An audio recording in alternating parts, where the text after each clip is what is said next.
Ako si Andrea, operator ng 60cm dito sa SP Divisoria. Nagamit ito ng 6 na araw, may total 219 meters. Ito yung printer head. Ang uling print po nito, December 2024. Ito naman po yung cupping na may 60% good condition pa po.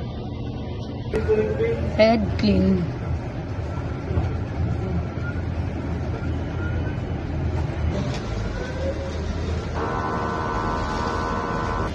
Kung nasa ng wiper, after head clean.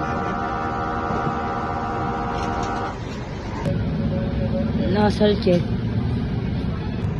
Ang huling palit po ng damper, August 2024. Ito po yung aming stock. Ito po yung mga ink.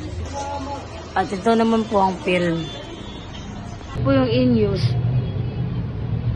Ito naman po nagamit kong consumables.